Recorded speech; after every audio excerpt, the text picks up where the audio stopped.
tetapi pelayanan sesuai yang ada di Alkitab dalam 1 Korintus.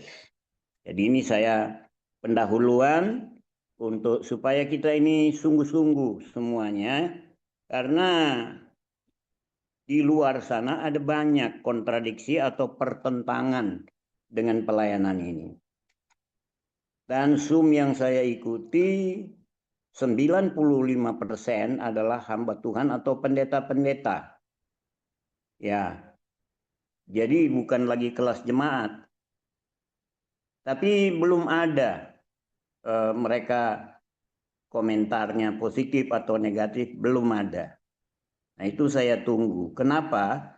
Karena bagi saya sesuai firman Tuhan, kita ini orang percaya adalah tubuh Kristus yang harus wajib melengkapi, saling membangun, saling menasehati, saling menguatkan, dan saling menolong dengan kasih dari Tuhan. Itu dasar gereja. Itu etika gereja atau orang percaya. Sekalipun berbagai kotak denominasi, ada banyak sekali. Ya, tetapi di dalam firman, dalam pengajaran yang alkitabiah itu satu, membangun, menasehati, ya, menegur, mengajar. Ini yang harus kita pahami, Bapak Ibu yang kekasih, supaya kita tidak sempit pada organisasi kita sendiri.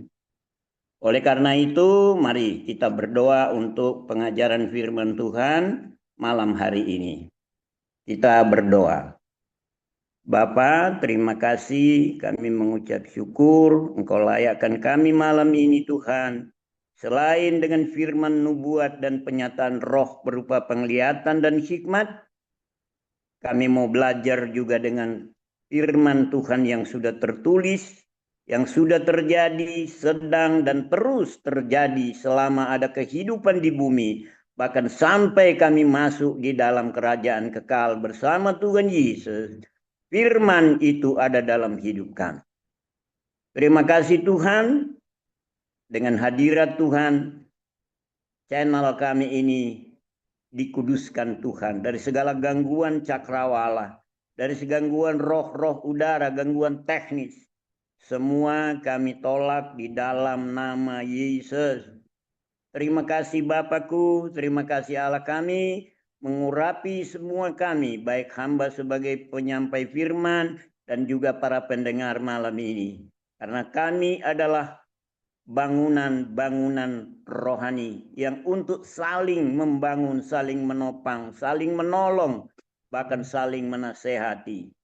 Supaya kami menjadi satu seperti doamu Tuhan Yesus, bahwa Bapa dan Yesus Tuhan adalah satu, demikian pun kami menjadi satu di dalam Tuhan Yesus. Terpuji Bapa di sorga, terpuji Allah kami. Kami berdoa mengucap syukur dalam nama Tuhan Yesus Kristus. Kami terima firman Allah. Haleluya. Amin. Shalom Bapak Ibu.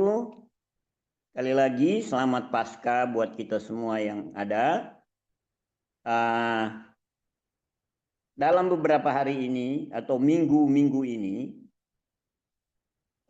firman Tuhan yang menjadi ayat pokok di dalam setiap pemberitaan adalah amanat dari Tuhan Yesus di dalam kitab Injil Matius pasal 28. Injil Matius pasal 28. Saya baca untuk kita semua ya. Ayat 18 mulai. Injil Matius pasal 28 mulai ayat 18.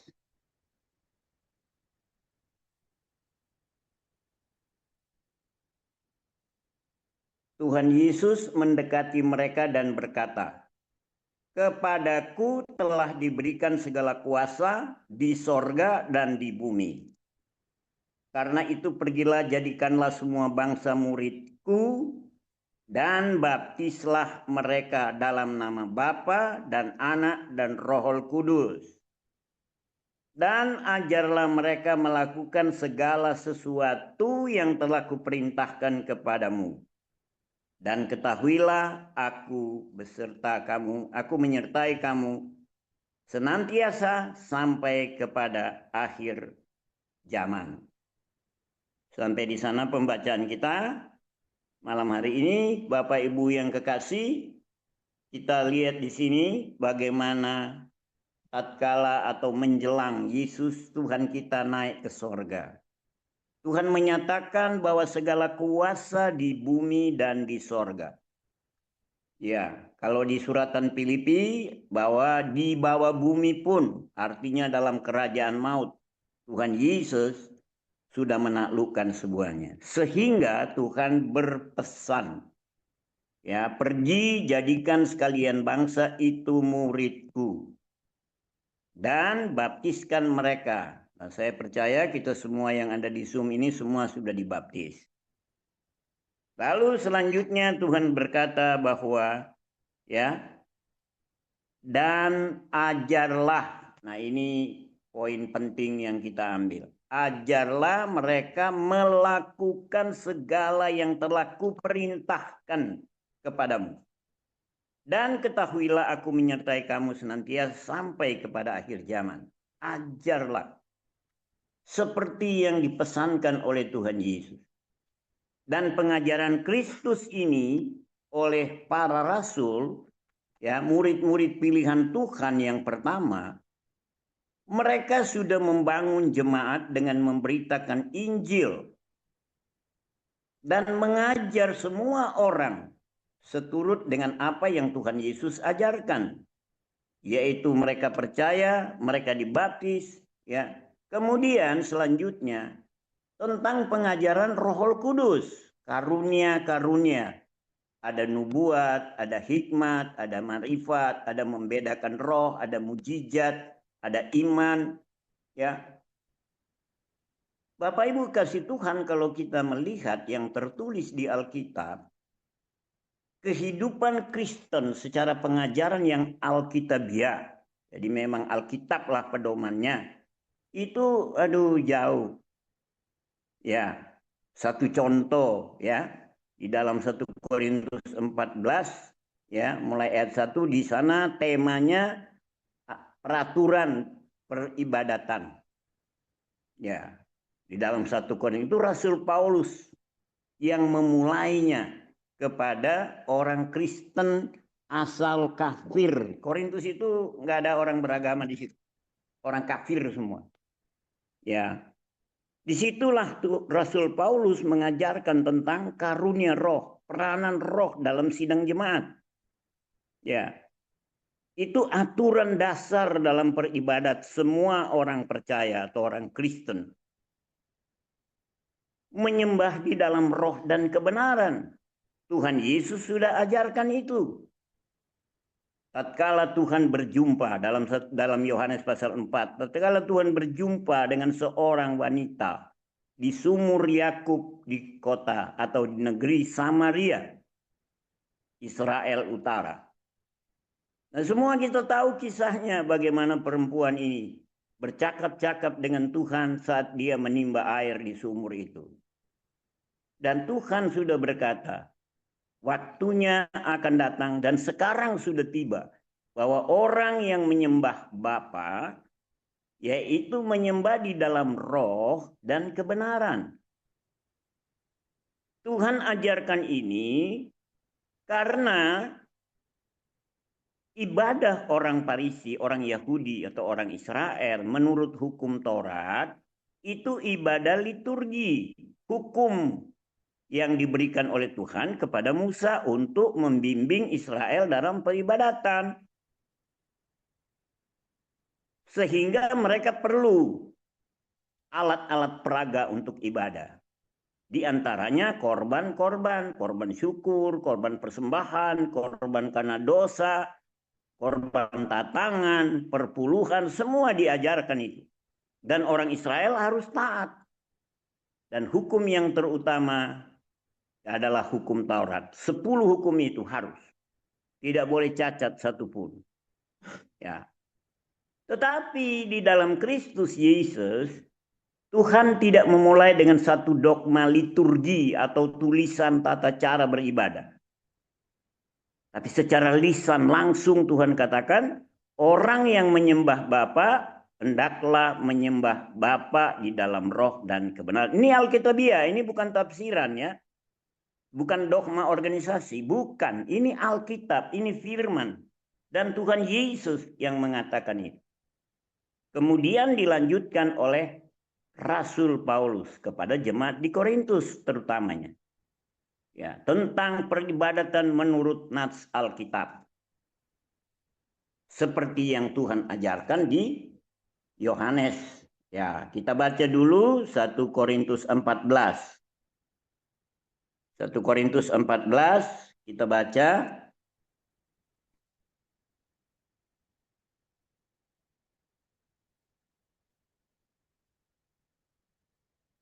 Mulai ayat 1, saya baca buat kita semua. Sekali lagi tentang karunia roh. Kejarlah kasih itu dan usahakanlah dirimu memperoleh karunia-karunia roh, terutama karunia untuk bernubuat. Siapa yang berkata-kata dengan bahasa roh tidak berkata-kata kepada manusia tetapi kepada Allah. Sebab tidak seorang pun mengerti bahasanya, oleh roh ia mengucapkan hal-hal yang rahasia. Nah, di sini ada sebagian besar orang Kristen atau pendeta bilang ya bahwa kalau nggak ada makna berhenti, jangan berkata-kata dengan roh itu. Tetapi Alkitab mencatat di sini penyataan Rasul Paulus, justru orang yang berdoa dengan bahasa roh itu dia berbahasa rahasia. Di ayat selanjutnya memang Rasul Paulus menasihatkan, kalau orang berdoa dengan bahasa roh itu dan tidak ada maknanya, hendaklah dia berdiam diri hanya berkata-kata pada diri sendiri untuk membangun, meneguhkan imannya sendiri. Bukan berarti dilarang. Nah, ini banyak-banyak kesalahan. Tapi kita tidak akan lebih dalam soal hal ini. Kita hanya melihat tata ibadahnya ya. Siapa yang bernubuat dia berkata kepada manusia, dia membangun, menasehati dan menghibur. Nah, tentu Bapak Ibu yang sekian lama sudah ikuti pelayanan Ibu Lingling, nah, Bapak Ibu bisa menimbang ya, bagaimana nubuatnya. Menghibur atau tidak, menasehati atau tidak. Ya, Bapak Ibu sendiri yang tahu karena hampir tiap hari dengar itu. Nubuat orang per orang atau satu per satu. Ya, bukan secara umum, tapi pribadi lepas pribadi. Dan tentu itu sangat hikmat. Kalau bukan hikmat Tuhan tidak mungkin. Ya, karena Ibu Lingling tidak kenal semua pribadi yang ada di sini. Ya, kalaupun kenal hanya sebatas Zoom atau pertemuan sekali-sekali, tidak kenal dekat. Ya, jadi tidak mungkin dihafal ini karakter orang per orang. Jadi kalau bukan roh Allah itu mustahil menubuatan satu persatu. Apalagi disertai penglihatan. Ya, Bapak Ibu bisa timbang sendiri. Jangan dengar pendapat-pendapat orang lain. Yang dia sendiri atau orang itu sendiri belum penuh Roh Kudus. Ya, bahkan pengajaran roh pun dia tidak mengerti. Dia hanya menjustis, hanya menghakimi saja. Wah, itu Roh Kudus bicara apa itu? Enggak ada makna. Ini ada ayatnya dalam 1 Korintus 2:14 dibilang, kalau kamu berkata-kata dengan karunia lidah, lalu masuk orang yang tidak beriman, maka orang itu akan berkata, kamu ini gila. Ayat ini banyak dipakai oleh pendeta-pendeta yang tidak mengerti Roh Kudus, yang tidak mengalami kepenuhan Roh Kudus. Saya berani katakan itu karena saya alami itu. Nah, kenapa ini harus saya sampaikan lagi? Supaya kita makin teguh ya dalam pelayanan karunia roh ini. Jangan takut tersesat atau disesatkan selagi kita pribadi melekat dengan Tuhan Yesus.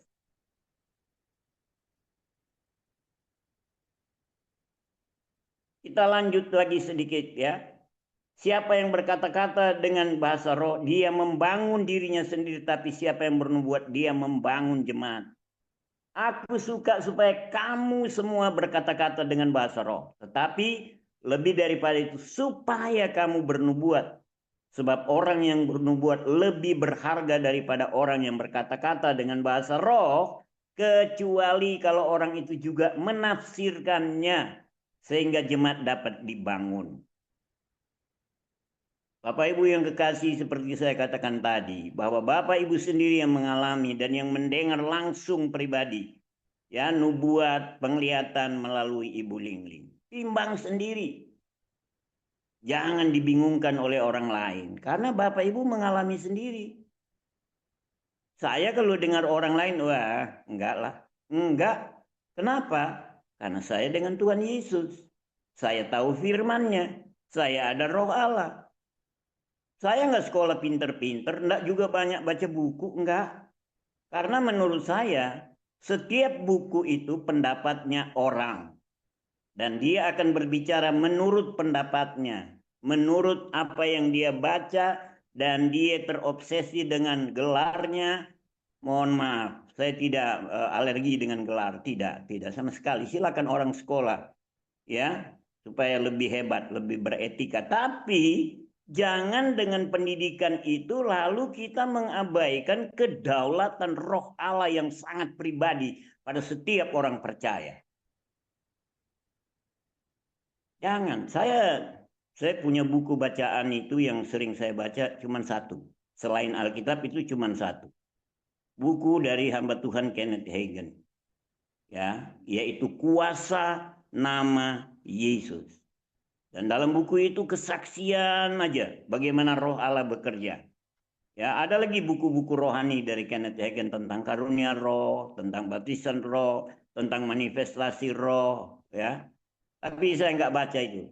Yang saya baca cukup satu buku kecil itu. Kuasa Nama Yesus. Nah, soal pengembangannya itu masing-masing kita mengalami kuasa itu. Sesuai yang Tuhan katakan dalam Matius dan Markus.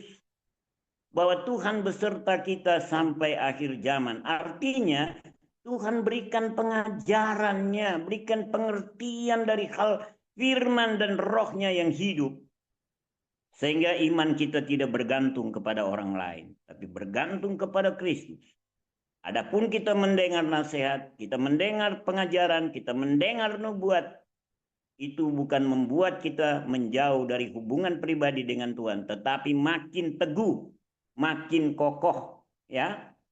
Nah, selanjutnya saudara-saudara kekasih Tuhan, di dalam Korintus ini Rasul Paulus menyatakan semua boleh bernubuat, seorang lepas seorang. Ya. Dan jika di antara kamu ada seorang mendapat ilham, ya, ada Roh Allah langsung bicara, maka yang lain tadi harus berdiam diri. Nah, Bapak Ibu kekasih Tuhan, malam hari ini kita bahkan setiap Zoom kita dengar itu nubuat, dengar itu penglihatan. Ada doa syafaat yang sering bawa doa kita ini, Ibu Feben ini, gembala jemaat Tuhan yang ada di Nganjuk, ada Pak Moses, ya, ada Dr. Habel. Semua kita dipakai oleh Tuhan dalam hal membangun jemaat, membangun. Tentu sekali kalau kita membangun itu kita harus punya keterampilan, punya kemampuan dari hal firman Tuhan yang dikerjakan, dihidupkan oleh Roh Kristus dalam hidup kita. Sehingga kita tidak terombang-ambing, ya, dengan pengajaran-pengajaran yang lain. Itu Rasul Paulus katakan kepada jemaat di Efesus. Nah, jemaat Efesus ini campuran, ada orang Yahudi yang sudah percaya Tuhan, ada orang kafir asalnya yang tadinya belum percaya Tuhan. Beda dengan orang Korintus, memang total itu orang kafir. Makanya mereka tentang karunia juga banyak simpang siur. Sehingga Rasul Paulus lebih detail mengajarkan tentang karunia roh. Ya, perjamuan suci aja orang Korintus itu pertamanya tuh amburadul. Ada yang makan sampai kenyang, ada yang mabok, ada yang nggak dapat bagian. Rasul Paulus di sana dalam 1 Korintus 11, dia mengajarkan bagaimana perjamuan kudus dilakukan dengan cara yang benar. Nah, kepada kita semua ini kita bersyukur karena dengan pengajaran rasul-rasul ini, ya, mulai dari Injil Matius sampai kitab Wahyu itu pengajaran Kristus. Membangun gereja Tuhan, bukan lagi membangun satu bangsa seperti zaman Israel. Itu dikhususkan memang bangsa ini, umat pilihan Allah untuk memasyurkan kebaikan dan kuasa Tuhan, namun mereka egois pada bangsa sendiri, benar-benar sendiri. Ya, sehingga Tuhan datang untuk kita semua, untuk segala bangsa. Tuhan Yesus. Dan Tuhan Yesus tidak terikat oleh hukum Taurat itu. Tidak. Justru Tuhan menyempurnakan Taurat itu. Dengan cara Tuhan menyatakan diri, merelakan diri dalam kehendak Allah Bapa untuk menanggung dosa seisi dunia dan harus mati. Sebab hukum dosa itu adalah maut atau kematian. Yesus Tuhan kita ini melewati semua proses itu. Sehingga kita tidak perlu lagi mati karena dosa. Tapi kita mau mati di dalam Tuhan. Dan kita beroleh kebenaran bersama dengan Tuhan di dalam kerajaan sorga. Karena itu Bapak Ibu yang kekasih, mari kita teguhkan. Dan kita selalu, saya dengar itu nubuat, penglihatan dan nasihat dari Ibu Lingling. Selalu menghimbau supaya kita melekat kepada Tuhan. Bahkan kalau boleh Bapak Ibu pun dipakai Tuhan seperti Ibu Lingling. Ya, nggak ada bilang, oh saya saja yang dipakai Tuhan. Kalian tidak usah. Tidak begitu. Alkitabiah yang disampaikan. Ya, yaitu supaya kita ini sungguh-sungguh melekat kepada Tuhan. Dengan tuntunan firman dan roh Allah. Melalui pelayanan karunia roh. Diantaranya nubuat dan penglihatan. Jadi Bapak Ibu yang kekasih, jangan ada kita bimbang, kita ragu atau dibingungkan oleh orang lain. Karena pribadi Kristus ada pada kita. Pikiran Kristus ada di pikiran kita, menjernihkan kita dari segala yang kacau dan kotor di bumi ini. Dengan kita menuruti firman Tuhan. Nah, Bapak Ibu yang kekasih, bicara sedikit spesifikasi tentang nubuat. Ya, karena ada orang meragukan, masa nubuat tiap hari, tiap kebaktian, satu-satu lagi dinubuatin. Kalau 100 orang, 100 kali bernubuat. Nah, kita boleh baca itu di dalam kitab Roma, pasal 12, ayat 6 sampai 11. Kitab Roma, pasal 12, ayat 6 sampai 11. Ya, boleh Pak Julius tampilkan ayat seperti tadi. Ya. Baik, kalau tidak saya akan baca buat kita. Ya. Roma pasal 12 ayat 6 sampai 11. Saya. Karena itu saudara-saudaraku demi kemurahan Allah. Perhatikan ini firman ya. Ya.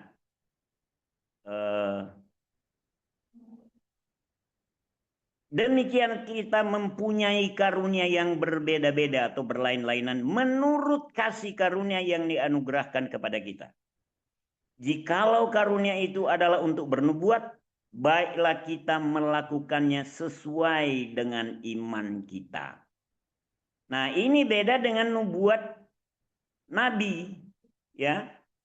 Beda. Ini nubuat yang berisi membangun, menasehati, menegur, mengajar, ya, atau menemplak.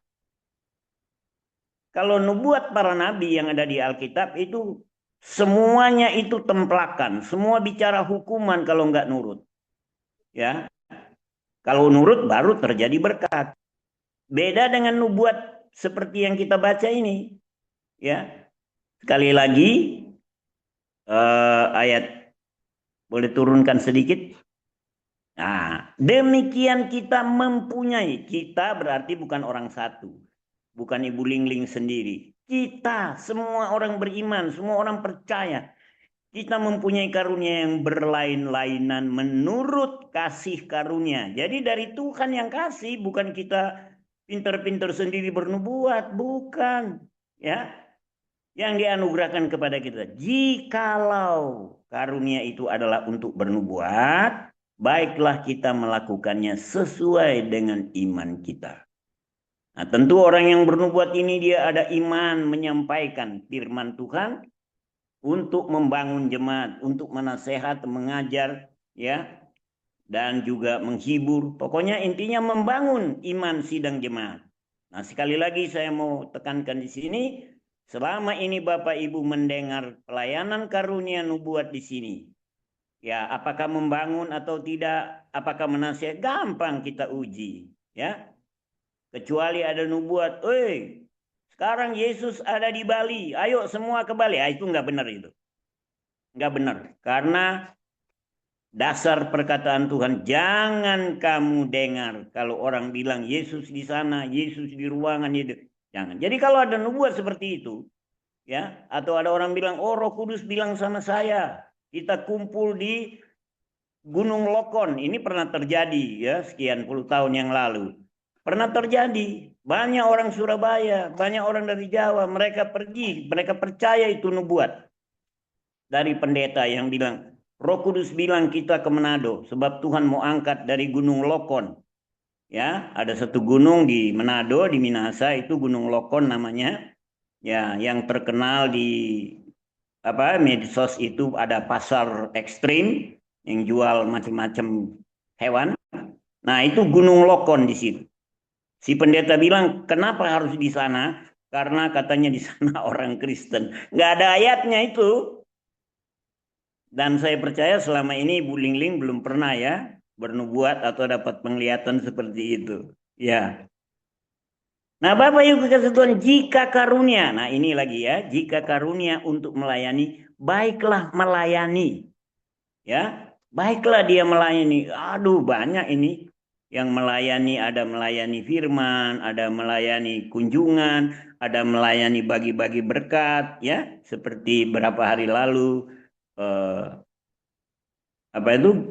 grup kita ini Grace Ministry kan bagi-bagi berkat di beberapa panti. Nah, itu melayani. Ya. Lanjut, jika karunia untuk menasehati, baiklah kita menasehati. Ya, jadi ada juga Tuhan pakai dengan hikmat untuk menasehati seseorang atau siapapun. Ya, siapa yang membagi-bagikan sesuatu hendaklah ia melakukannya dengan hati yang ikhlas. Ya, jadi kalau memberi, bagi-bagi berkat, ya, ya pasti ikhlas lah, saya tahu ya. Ya, tapi di sini diingatkan lagi harus dengan ikhlas. Ya. Jangan nanti, waduh, sudah saya kasih berkali-kali, sudah banyak, ternyata nggak tepat dia melakukannya. Ya Anda, kan kita kasih, karena itu kita kasih buat Tuhan lah. Ya, hendaklah ia melakukannya dengan rajin. Siapa yang menunjukkan kemurahan, hendaklah ia melakukannya dengan sukacita. Jadi nggak ada capeknya, nggak ada bosennya, nggak ada jengkel, nggak ada sakit hati. Karena semua untuk membangun tubuh Kristus. Ya, di dalam kehidupan kita orang-orang percaya. Yang diperintahkan Tuhan dalam Injil Matius tadi dan Markus. Pergi jadikan sekalian bangsa muridku, ajarkan mereka menurut apa yang aku ajarkan. Dan rasul-rasul semua melakukan seperti yang Tuhan ajarkan. Membaptis orang, ya, menumpangkan tangan orang sakit sembuh, bahkan membangkitkan orang mati, ya, orang buta. Itu Tuhan sertai dengan tanda-tanda mujizat. Dan itu berlaku sampai sekarang, bahkan sampai Tuhan datang kembali. Di bumi berlaku semua itu firman Tuhan. Ya, berlaku. Tinggal tergantung bagaimanakah kita ini menuruti pengajaran Kristus atau menurut tafsiran-tafsiran orang-orang yang merasa atau mungkin mengaku mereka sudah hebat dalam pengajaran. Tidak demikian kita ada di sini. Tapi kita hidup di dalam firman Tuhan. Ada ayat firman Tuhan yang tercatat di dalam Alkitab, ya, dalam 1 Yohanes. Orang yang bernubuat itu adalah orang yang digerakkan oleh Roh Kudus. Dan tidak ada nubuat itu palsu.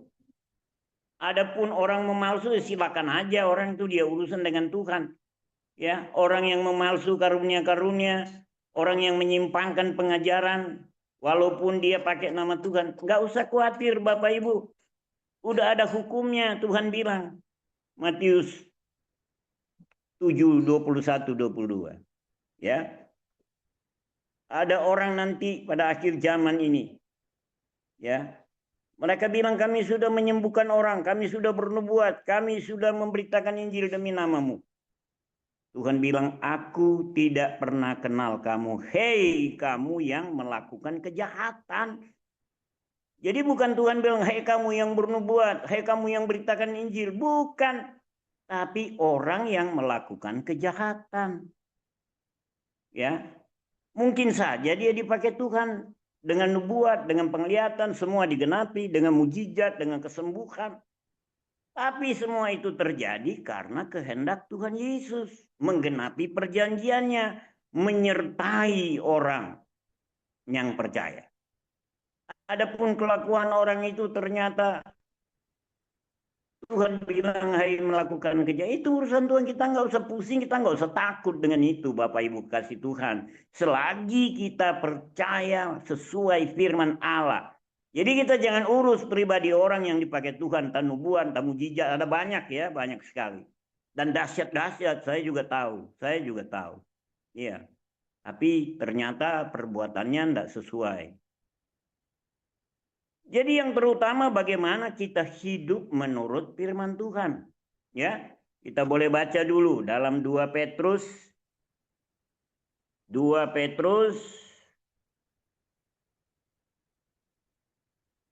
pasal 1, ya. 2 Petrus pasal 1 mulai ayat 19 sampai 21. 2 Petrus pasal 1, ya.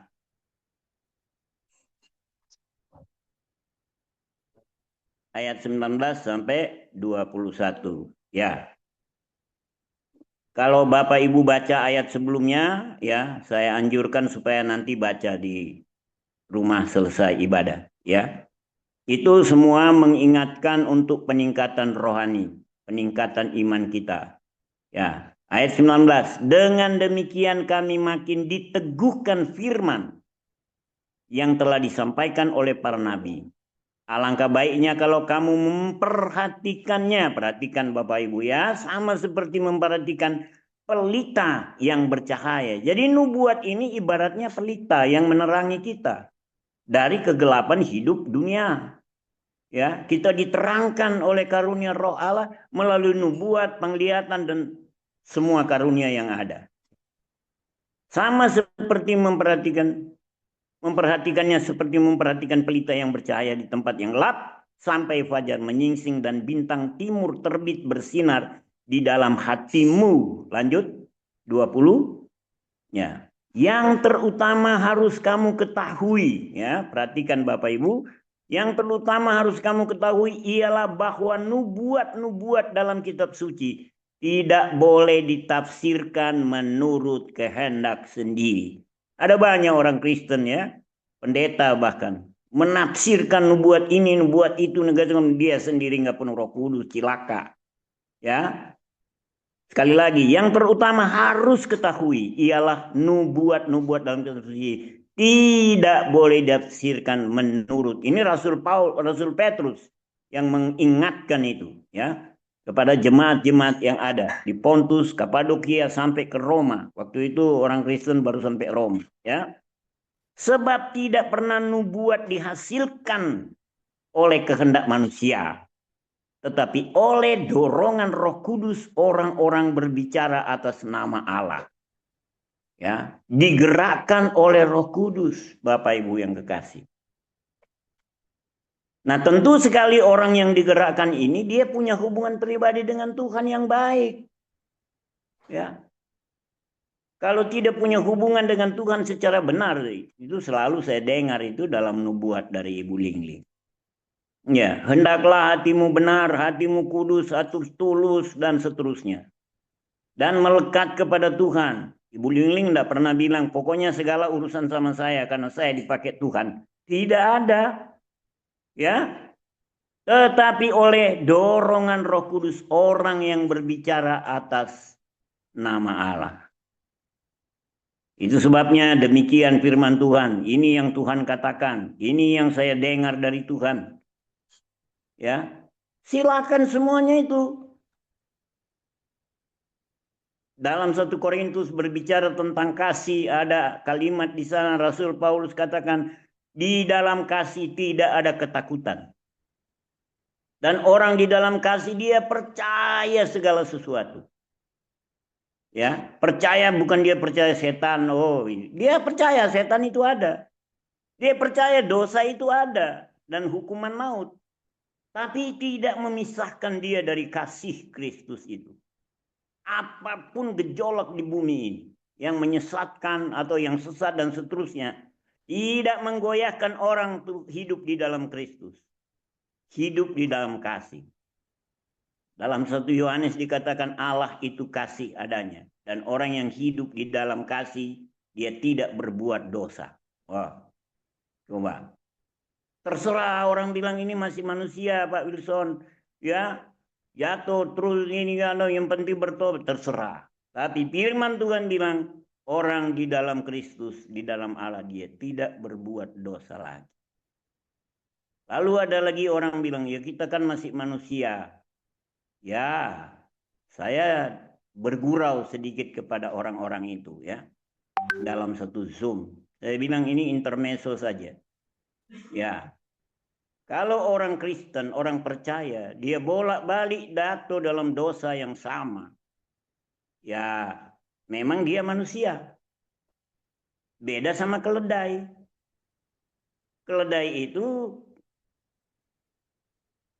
firman Tuhan katakan di dalam Amsal, dia tidak akan terserandung pada batu yang semula.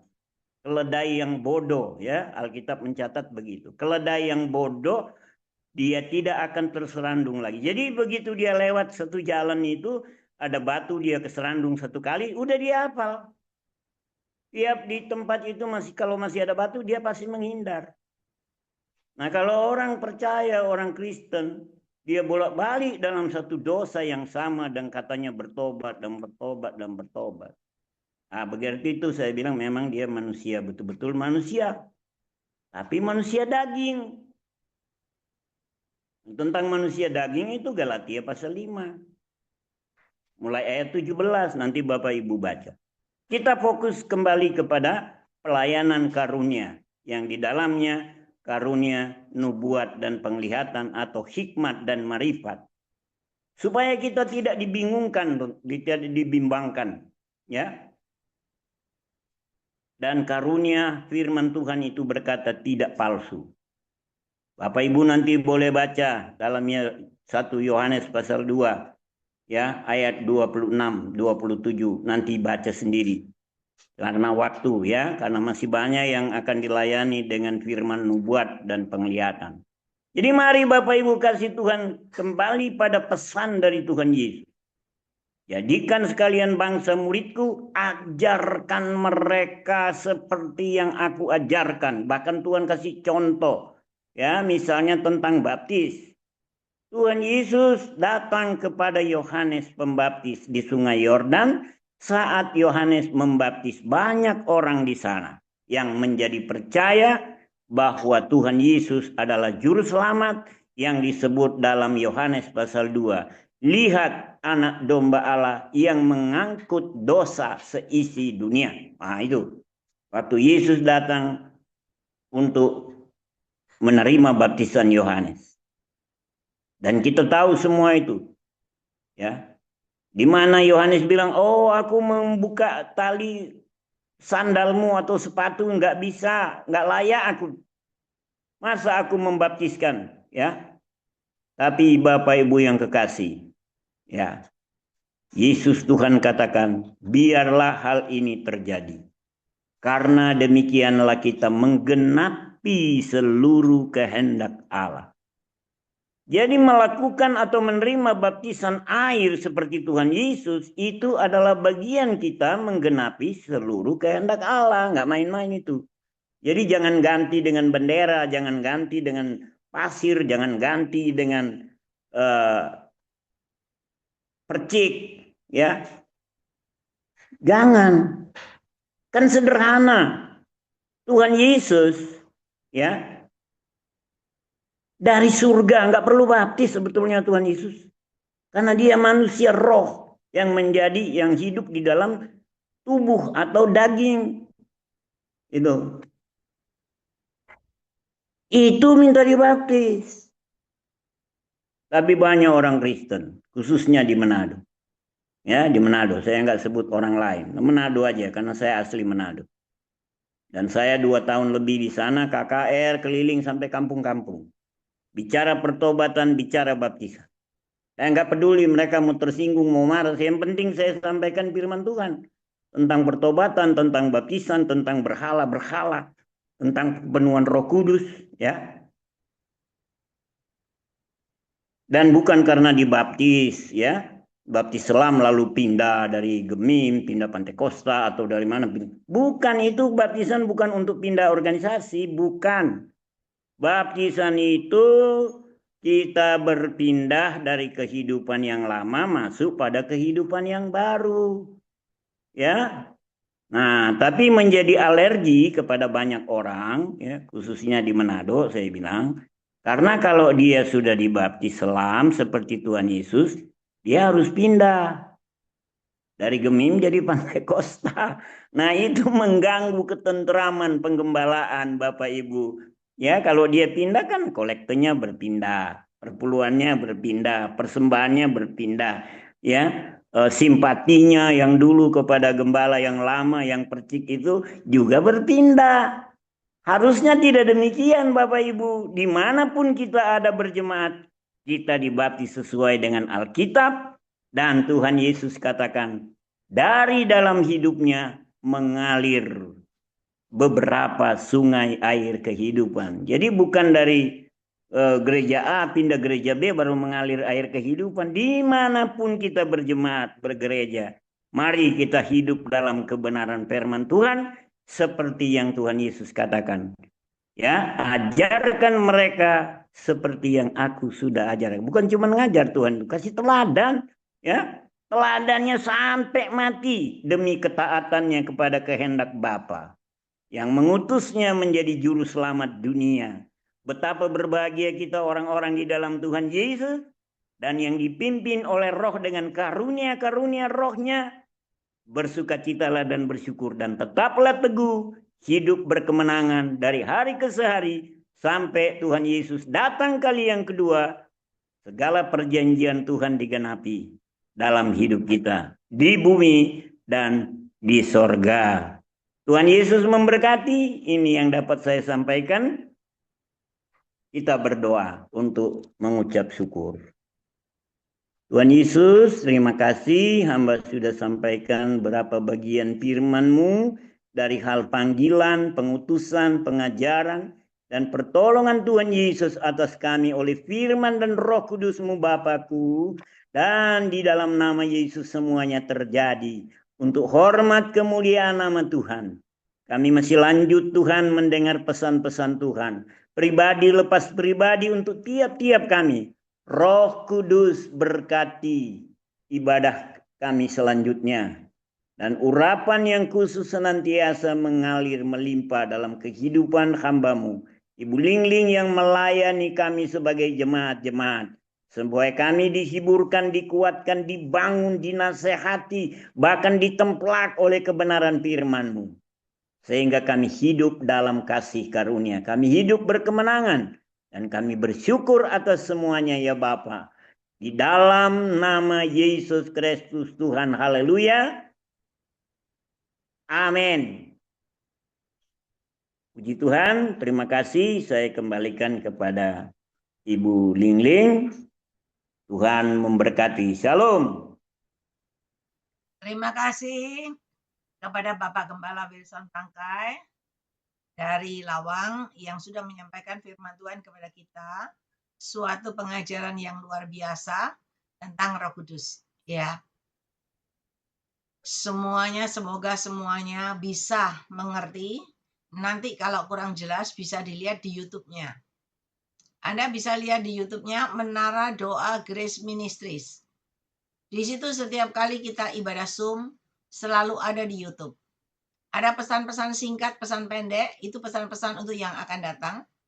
Anda bisa pelajari, bisa lihat di sana. Supaya kita bisa berjaga-jaga. Ya. Terima kasih kepada hambanya Bapak Gembala Wilson Pangkai atas firman Tuhan yang sudah disampaikan. Tuhan Yesus menyertai dan memberkati Pak Wilson dengan kekuatan kesehatan umur panjang, kemampuan dan kehidupan yang berkemenangan, dan dipakai Tuhan semakin luar biasa menjadi alat kemuliaan Tuhan. Tuhan berkati. Ya.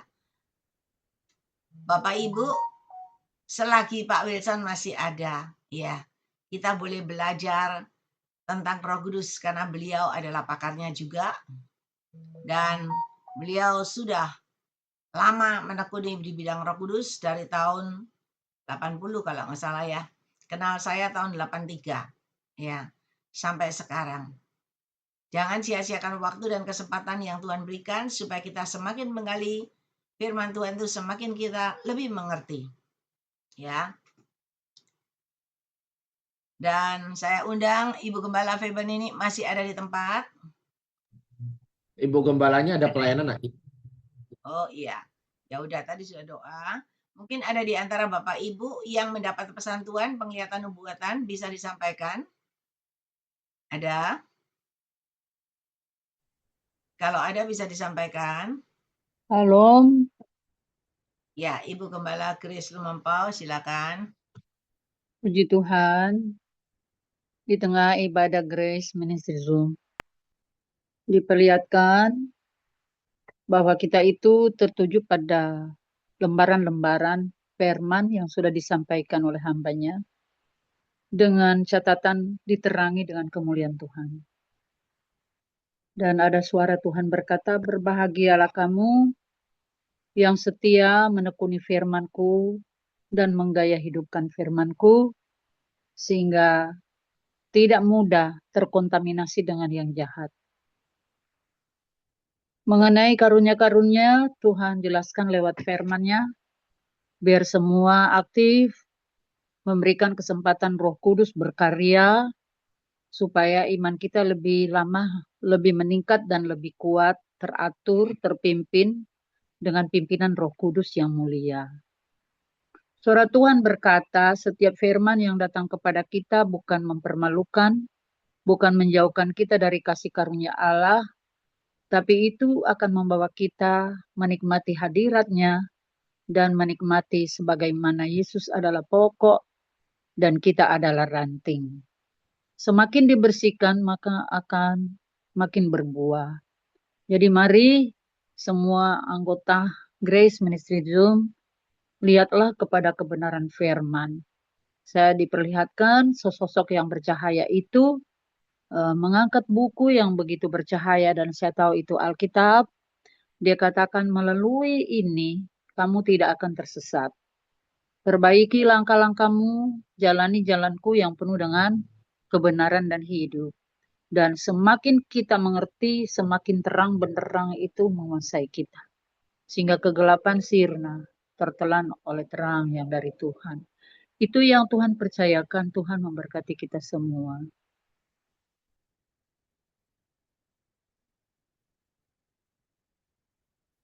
Ya, terima kasih kepada Ibu Gembala Grace Lumampau yang sudah menyampaikan pesan Tuhan buat kita semuanya, sudah dijabarkan sama artinya. Mari Bapak Ibu, Anda semua juga bisa dipakai Tuhan. Yang penting melekat sama Tuhan. Tuhan menyertai dan memberkati Ibu Grace Lumampau dengan kekuatan kesehatan umur panjang, kemampuan dan kehidupan yang berkemenangan, dan dipakai Tuhan semakin luar biasa menjadi alat kemuliaannya. Puji Tuhan, terima kasih Ibu.